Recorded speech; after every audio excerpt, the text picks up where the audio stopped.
Olá, meu nome é Fagner Dantas e esse é o Prazer em Conhecer LIP, seu ponto de encontro de livros, ideias e pessoas. Então, se você gosta de ler livros, discutir ideias e conhecer pessoas, você está no lugar certo. Então, já se inscreve no canal, aciona as nossas notificações e, se gostar desse vídeo, já deixa o seu like. Essa aqui é a terceira parte das nossas metas literárias para 2024. Nessa parte aqui, a gente vai falar de livros pequenos, livros até 150 páginas. Já falamos aqui na primeira parte dos calhamaços, os livros acima de 500 páginas, vou deixar linkado aqui na descrição do vídeo. Já falamos também na parte 2 sobre os livros médios até 350 páginas, também vai estar linkado aqui. E agora vamos falar dos livros pequenos, livros até 150 páginas. Para calhamaços, escolhemos das nossas 8 estantes temáticas aqui da biblioteca, escolhemos 4 livros, dos livros médios 8 livros e nos livros pequenos vamos escolher 16 livros. Para que esse vídeo não fique também muito longo, eu normalmente faço os vídeos até 30 minutos por aí, a gente vai fazer as primeiras 4 estantes agora, e depois a gente faz um outro vídeo, a parte 2, com as outras 4 estantes, ok? Então essa é a ideia aqui, a ideia de ter um grande cardápio, uma grande lista de livros, para que você possa se inspirar e possa escolher a sua próxima leitura em 2024. Então essa é a ideia do canal, essa é a ideia dessa lista, essa é a ideia deste vídeo. Inclusive não é de fazer uma gincana, de quantos livros você lê no ano, ficar correndo para ler muitos livros, a ideia não é essa. Se você lê um livro, ou se você lê 100 livros, o que importa é que você leia de maneira ativa, de maneira engajada, de maneira comprometida com aquela leitura, para que ela possa realmente lhe trazer o melhor que ela pode dar. Então esse é o objetivo aqui. Mas, como eu expliquei nos outros 2 vídeos, as metas literárias servem para você sistematizar a sua leitura, organizar a sua leitura, de repente encadear algum tema, livros diferentes que podem tratar do mesmo tema. Essa é a ideia de metas literárias, pelo menos aqui no nosso canal, ok? Então, para a gente poder iniciar, vamos para a nossa primeira estante de filosofia clássica. Toda a filosofia produzida aí até o início do século XX. E para essa primeira escolha, vamos trazer 2 livros aqui super especiais. Um é Erasmo de Roterdã, com seu Elogio da Loucura, um livro de 1511, né? Um livro aí clássico da parte da filosofia, né? Ele usa aqui essa personagem mítica, né, que ele constrói da loucura para fazer a sua crítica à sociedade. Mas do outro lado nós temos também um super clássico, que é o Do Contrato Social, do Jean-Jacques Rousseau. É um livro aí de 1762, né, século XVIII, e, obviamente, uma das bases, né, um dos nascedouros aqui da teoria do contrato social, que estabelece, né, que constrói a pactuação em torno do qual se faz o Estado, se faz a sociedade coletiva. Então, temos aqui do contrato social, de outro lado, Elogio da Loucura. Entre esses 2 grandes livros, pequeníssimos no tamanho, mas grandes no conteúdo, nós vamos ficar para 2024 com Elogio da Loucura. Sendo que eu não descarto a leitura de Do Contrato Social, porque a gente está preparando um vídeo de 10 pequenos grandes clássicos da política. Então, certamente aqui esse livro precisa estar nessa lista. Então, de repente, a gente também vai conseguir ler o Do Contrato Social do Rousseau, mas para essa meta, para nosso compromisso de leitura, vamos ficar com Elogio da Loucura, de Erasmo de Roterdã. Segunda escolha de filosofia clássica, temos aqui 2 livraços também pequenininhos, mas enormes no conteúdo. A Utopia, de Thomas Moros, um livro aí de 1516, outro livro do início do século XVI. E temos do outro lado Friedrich Nietzsche, com seu Genealogia da Moral, de 1887. Né? 2 livros fantásticos, um aqui do Moros, né? Um escritor britânico, criador desse termo, utopia, tão usado até hoje.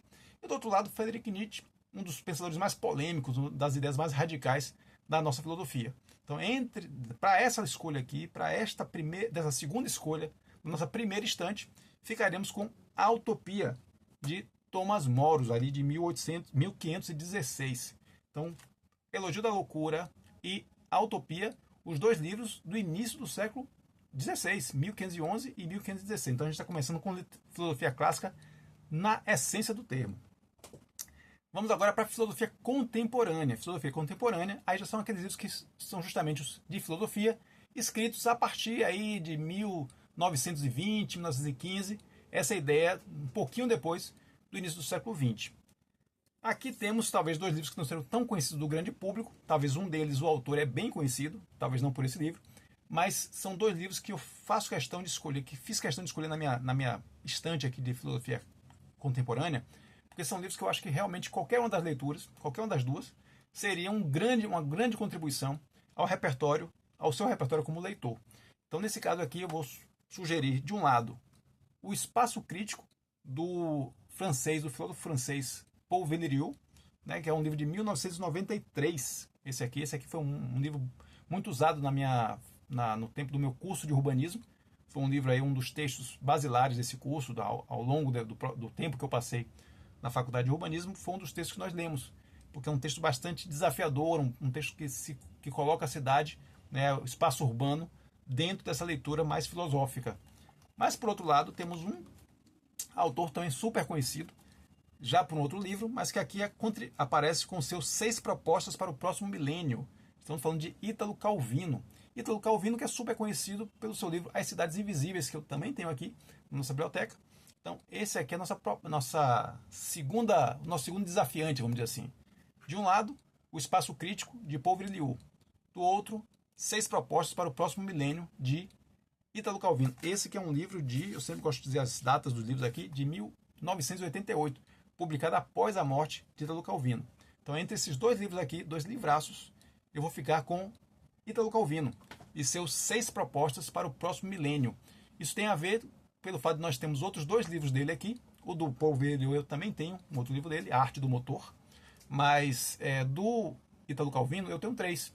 Né? Então, por conta disso, como a gente tem aqui no nosso canal também a ideia de fazer os vídeos 3 ponto tudo, onde a gente pega um tema e discute a partir de 3 obras, de 3 filmes, de 3 livros, eu devo fazer um 3 ponto tudo aqui de Ítalo Calvino, com seus As Cidades Invisíveis, 6 propostas para o próximo milênio, e Marcovaldo também, um outro livro que eu comprei recentemente dele aqui. Então, por conta disso, leremos em 2024 6 propostas para o próximo milênio de Ítalo Calvino. Ainda no campo da filosofia contemporânea, talvez aqui a gente tenha a primeira grande barbada, primeira grande disputa, talvez não tão equilibrada, dos livros. Porque eu vou trazer aqui, apesar de que o primeiro concorrente, que eu vou mostrar para vocês agora, é também um cara de peso demais na filosofia, um cara que está dentro de uma onda que reconstruiu as bases da filosofia, poderia dizer assim, um destruidor aí de conceitos clássicos, conceitos estabelecidos, que é o francês Jacques Derrida, né, com seu Posições, que é um livro de 1972, uma coletânea de entrevistas que o Jacques Derrida deu, destrinchando aqui um pouco dos seus conceitos que, né, quem já se debruçou sobre Jacques Derrida sabe que são conceitos bastante complexos. E esse livro, apesar de ser um livro pequenininho, mas é um livro bem denso, porque traz justamente essa complexidade do pensamento de Derrida. Mas, por outro lado, e aí eu diria que temos aí uma barbada, temos um livro que é um livro talvez um dos mais basilares da história da filosofia, principalmente da história do século XX, né, que é nada mais nada menos que O Mal-Estar na Civilização, do Sigmund Freud, que é um livro de 1930. Então aqui realmente temos, né, Freud, que um dos grandes pensadores do século XX, alguém que revolucionou a maneira como o homem se enxerga dentro da sociedade. Então realmente é uma disputa apertadíssima, mas com um franco favoritismo nosso querido Sigmund Freud. Contraponto-se aqui a nada mais nada menos que um grande filósofo, que é Jacques Derrida, com suas Posições. Mas para essa disputa aqui, eu realmente fico com o Sigmund Freud e seu Mal-Estar na Civilização, um livro que já deveria ter entrado no meu repertório há muito tempo e que agora em 2024 a gente vai colocá-lo por conta das nossas metas literárias para 2024 de livros pequenos. Você vê que é um livro pequenininho. Quantas vezes você já ouviu falar, talvez, desse livro, né, O Mal-Estar da Civilização, e não imaginava que fosse um livro tão pequeno, um livro tão curto.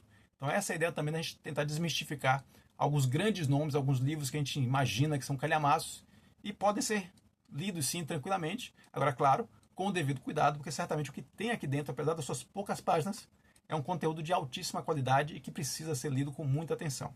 Então essa é a nossa segunda escolha de filosofia contemporânea para 2024. Seguindo adiante, vamos para a estante de filosofia científica. Filosofia científica reúne aí astronomia, biologia, genética, tecnologia. Então vamos ver o que é que a gente contrapõe aqui. De um lado, eu tenho o Rio que Saía do Éden, de Richard Dawkins, né? Um livro que fala basicamente da questão da biologia, de genética. Richard Dawkins, que é o autor uma das minhas decepções literárias de 2022, que foi O Gênio Egoísta. Comentei isso, né, no Panorama Literário. que temos aqui no nosso canal, vale a pena dar uma olhadinha tanto no Panorama Literário de 2022 quanto 2023.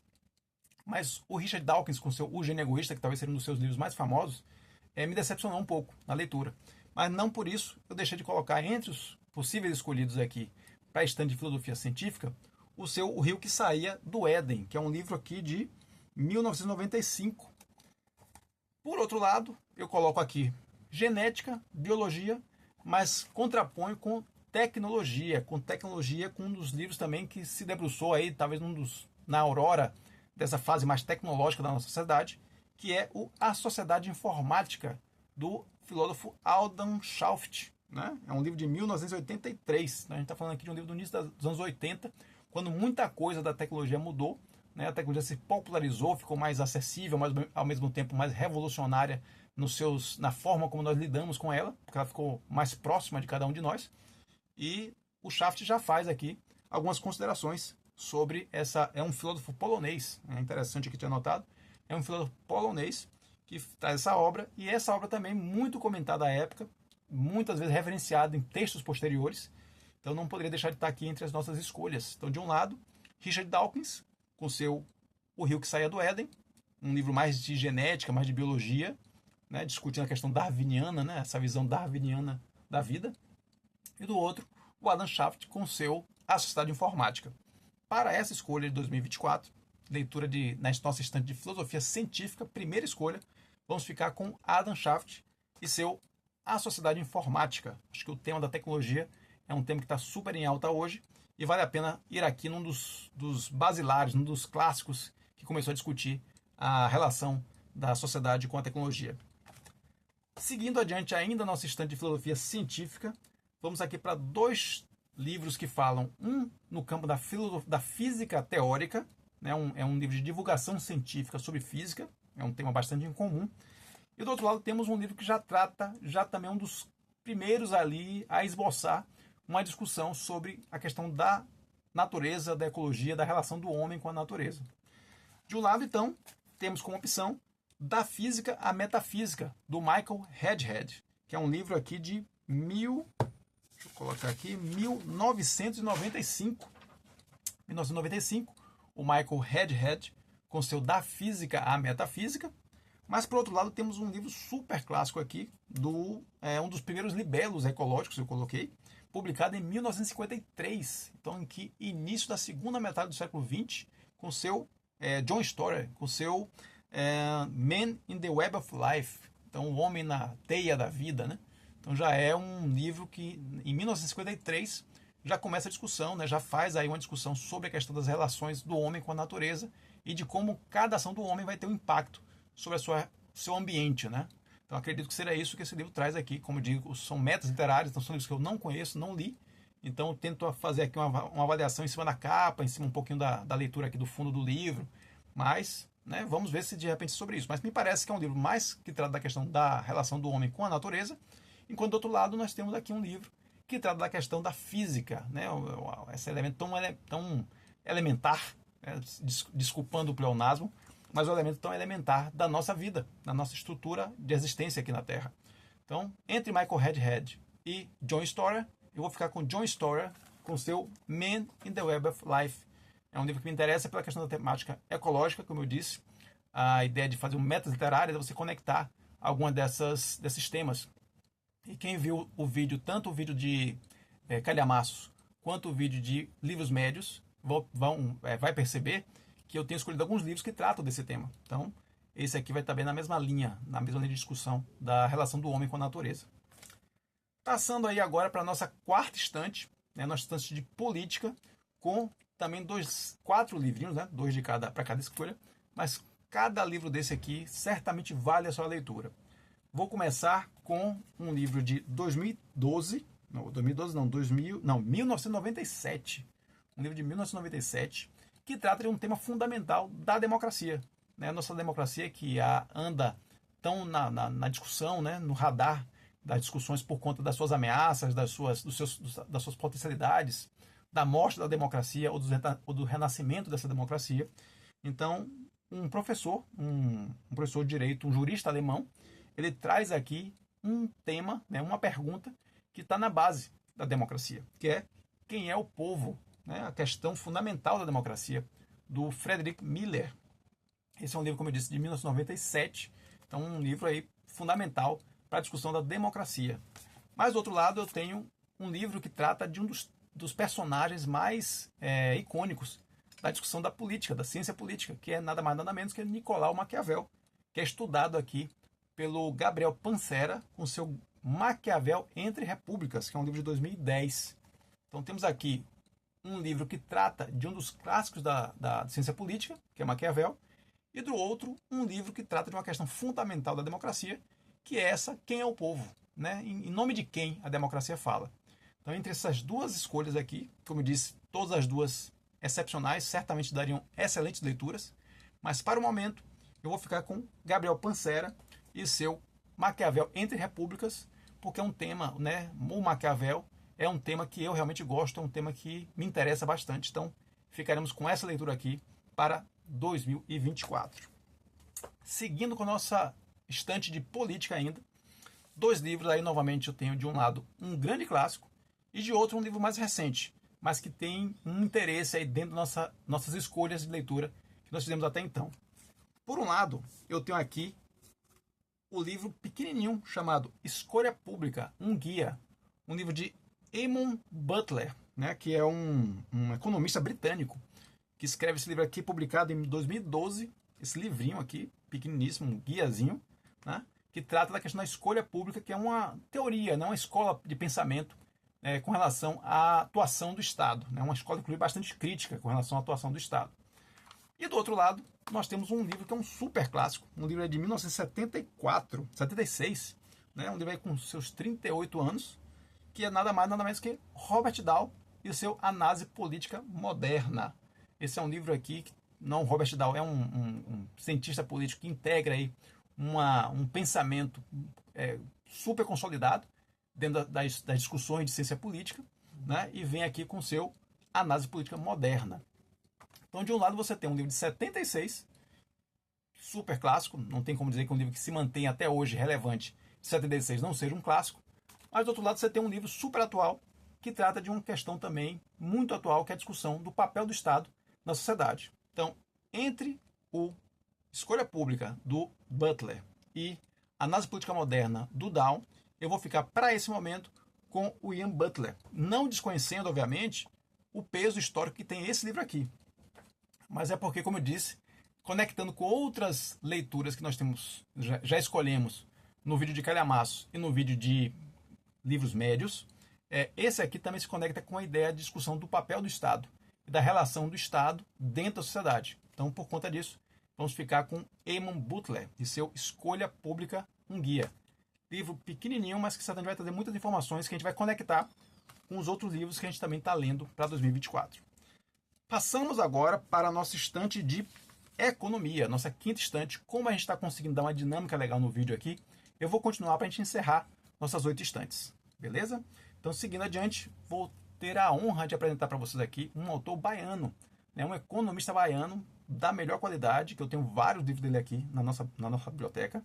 Certamente a gente vai voltar a discutir esse autor, as suas ideias, e é um orgulho, como eu disse, trazer aqui um autor baiano, que é o Fernando Pedrão, o economista Fernando Pedrão, com esse livro que é um dos seus livros até mais recentes, é um livro de 2009. 2009 aqui, o Economia, Política e Poder na Periferia Globalizada. Pedrão, que é sempre visto como um economista crítico, um economista que faz comentários muito pertinentes, né, à realidade da nossa economia, não só a economia nacional, mas a relação da economia nacional com a economia globalizada. Então, esse livrinho aqui de 2009 parece ser um livro muito interessante. Porém, para contrapor a ele, na nossa disputa aqui, temos nada mais, nada menos que Sobre Ética e Economia, do economista indiano Amartya Sen, que é um livro aqui de 1987. Então, de um lado, temos aí um economista baiano da melhor qualidade, Fernando Pedrão, com um livro de 2009. Mas do outro, temos um economista super reconhecido no mundo inteiro, o indiano Amartya Sen, com seu Sobre Ética e Economia. Sendo que do Amartya Sen, assim como do Fernando Pedrão, temos vários livros aqui. Então, é uma escolha que certamente vai ter repercussões, porque vamos ler outros livros deles, até para poder trazer aqui e fazer aquele nosso vídeo mais de integração entre vários livros. Mas para essa escolha, para esse momento, para 2024, na nossa estante de economia, para livros pequenos, nossa primeira escolha vai ficar com Amartya Sen e o seu Sobre Ética e Economia, né? Uma mistura de dois temas cruciais e que certamente o Amartya Sen vai fazer aqui com maestria nesse livrinho, que leremos em 2024. Ainda na estante de economia, dois livros, um super clássico da economia brasileira, um economista brasileiro dos maiores que nós temos, inclusive no campo da economia, eu diria até no campo da economia latino-americana, é um dos grandes nomes da economia brasileira. E do outro nós temos também um nome mundial, aí já não tanto essencialmente na economia, mas que trata aqui sobre os reflexos da economia na sociedade, que é um grande nome do debate público mundial. Mas vamos lá, primeira opção de escolha, temos o nosso queridíssimo paraibano Celso Furtado, com seu O Mito do Pensamento Econômico. Esse que é um livro de 1974. 1974. É um livro, obviamente, Celso Furtado, conhecido aí pela sua crítica em relação ao modelo de desenvolvimento que se implantava à época no Brasil. Certamente faz parte aqui do conteúdo desse livro essas suas críticas a esse modelo, que até então vigorava. Mas, do outro lado, nós temos nada mais, nada menos que István Mesaros, com seu Século XXI, Socialismo e Barbárie, que é um livro de 2003. István Mesaros, que inclusive esteve aqui num evento, esse livro está autografado pelo Mesaros, aqui. Tive a oportunidade de assistir a essa palestra na reitoria da UFBA e consegui meu livrinho autografado pelo Mesaros. Então, de um lado temos Celso Furtado, com seu Mito do Desenvolvimento Econômico, e do outro lado temos István Mesaros, com seu Século XXI, Socialismo ou Barbárie. Para essa escolha, ficaremos com Mesaros. Esse livrinho aqui, que, como eu disse, pequenininho, mas acho que ele vai, inclusive, além das fronteiras da discussão eminentemente econômica. Então, me interessou bastante fazer essa leitura agora em 2024. Seguindo para a nossa sexta estante, a estante de Direito, e a primeira escolha vai na linha também dos clássicos. Temos aqui um livro de 1872, nada mais nada menos que A Luta pelo Direito, do Rudolf von Jhering. Esse é um livro aqui também super clássico na minha época da Faculdade de Direito. Super falado, super comentado, super referenciado. Então, de um lado temos essa leitura pequeniníssima aqui, livro curtíssimo, mas um clássico inquestionável. E do outro temos também um outro orgulho do direito brasileiro, que é o jurista paulistano, né? O jurista paulista Tércio Sampaio Ferraz Júnior, outro autor super consagrado também, super referenciado dentro da Faculdade de Direito, dentro dos estudos jurídicos no Brasil. Então, de um lado, um super clássico mundial, e do outro, uma contribuição significativa desse grande jurista brasileiro que é o Tércio Ferraz. Para essa escolha aqui, de fato, ficarei com o clássico, ficarei com Rudolf von Jhering e seu A Luta pelo Direito. Outro livro que certamente vai entrar naquela nossa lista de 10 pequenos grandes clássicos da política. A Luta pelo Direito de von Jhering. Seguindo adiante com nossa segunda escolha de direito, sendo que essa aqui também é daquelas que é meio que barbada. Vou colocar aqui, né? É uma escolha, não deixa de ser uma escolha, não deixa de ser totalmente dois excelentes livros, mas diria que essa aqui, a escolha é fácil. De um lado, nós vamos colocar aqui, vou passar aqui, só para a gente não deixar as datas de fora. De um lado, nós temos aqui Sociologia Jurídica, do sociólogo francês, né? Jurista francês, né? Melhor dizendo, Henri Lévy-Bruun. Henri Lévy-Bruun, vou dizer assim, será que minha pronúncia está correta aqui? Mas com seu Sociologia Jurídica, que, como eu disse, para meu campo do direito aqui, eu não tenho tanto apreço, não tenho tanto interesse pelaquela questão da aplicação mais pragmática, mais operacional do direito. Mas me interessa muito os campos de sociologia, de interpretação, de hermenêutica jurídica, filosofia jurídica. Então é o que normalmente a gente vai ter aqui na nossa estante de direito. Então, Sociologia do Direito, de Henri Lévy-Bruun, de um lado, livro de 1961. Também um livro de respeito, né? Uma época, assim, um livro que tem perdurado aí por bastante tempo como um livro de referência, como um livro relevante. Então não deixa de ser uma qualidade desse livro aqui. Mas, por outro lado, nós temos talvez um dos livros mais conhecidos no campo do direito, e certamente é daqueles que muita gente imaginou que era um calhamaço, que era um livro aí de 500 páginas, e na verdade é um livro pequeníssimo, que vale muito, muito, muito entrar no seu repertório. Teoria Pura do Direito, de Hans Kelsen. Esse livro aqui é super importante dentro do campo da história do direito, porque ele deu a base da teoria positivista do direito, né, que define, que estabeleceu a maneira de olharmos para o direito durante muitos e muitos tempos. Esse é um livro aqui de 1934. Então, a partir desse estabelecimento aqui, do início do século XX, muito do que se entende por direito, muito do que se entendia pela aplicação do direito, está baseado nesse livro do Hans Kelsen. Evidentemente, hoje, há muita discussão sobre o pós-positivismo. Aliás, é um tema que me interessa bastante. Tem outros livros aqui sobre pós-positivismo aqui, que é justamente uma linha que já se contrapõe ao positivismo, ao rigor, vamos dizer assim, que está colocado pelo Kelsen aqui. Mas não deixa de ser um livro fundamental e que cabe em qualquer repertório de estudantes de direito, de quem se interessa por direito ou de quem se interessa pela discussão de ideias de modo geral. Então, certamente, não pode ficar de fora nesse repertório. Então, nessa disputa entre Sociologia do Direito, do Henri Lévy-Bruun, e Teoria Pura do Direito, de Hans Kelsen, não tem como ser outra escolha. Hans Kelsen, com seu Teoria Pura do Direito, será o livro que nós tentaremos ler em 2024 para nossa estante de Direito. Entrando nas nossas duas últimas estantes, e aí eu venho com talvez uma das queridinhas aqui do canal, que é a estante de literatura, né?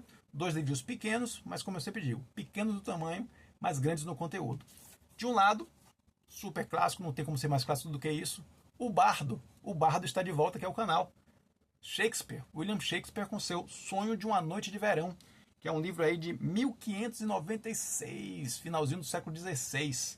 Nosso querido Bardo, nosso querido teatrólogo aqui, fantástico, com seu Sonho de uma Noite de Verão, também uma peça, um livro, um texto super conhecido. Por outro lado, o que dizer desse texto, senão que é um texto mais ainda conhecido do que todos? O Pequeno Príncipe, né, de Antoine Saint-Exupéry, que é um livro de 1943. 1943 e 1896. Como eu digo, Shakespeare, super clássico, não tenho o que dizer, talvez o maior escritor da língua inglesa. Mas do outro lado temos um livro que se consagrou, né, que está aí sempre nas listas dos 10 maiores livros de todos os tempos, O Pequeno Príncipe, com sua lição aí de amizade, sua lição de essência da vida, né? Um livrinho pequeníssimo, mas como eu digo, conteúdo vale por muitos e muitos livros.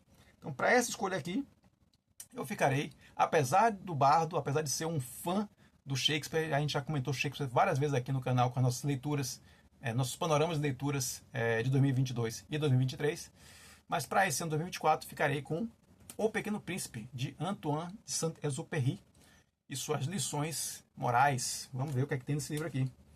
Seguindo adiante, ainda com literatura, temos nosso segundo russo favorito, se é que a gente pode dizer assim.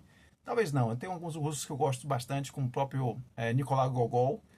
Já pude ler o seu Almas Mortas, então eu colocaria talvez o Nicolau Gogol como meu segundo russo favorito. Obviamente o primeiro é Dostoiévski.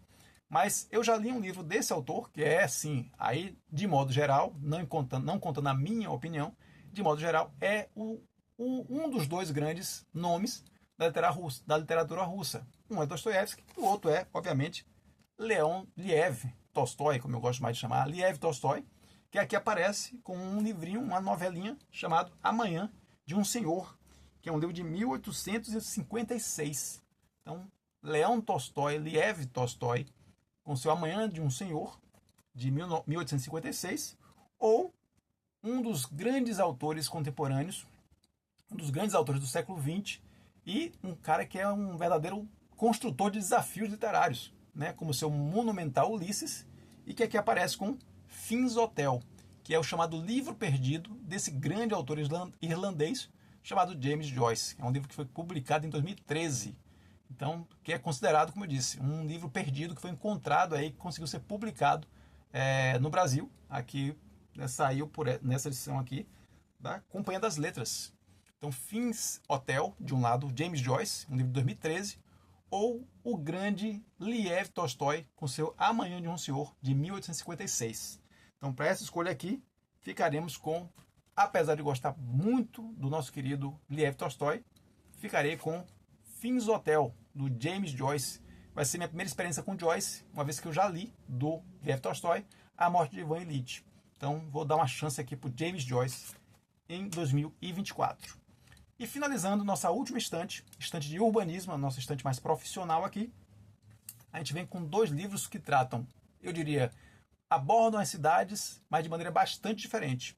De um lado, eu tenho Reforma Urbana, do Orlando Santos. É um livro muito mais político, muito mais que encara as mudanças na política urbana, nas legislações urbanísticas e como essas mudanças impactaram na relação do homem com as cidades. Então esse é um livro super importante, não tenho dúvida de que é uma leitura super obrigatória.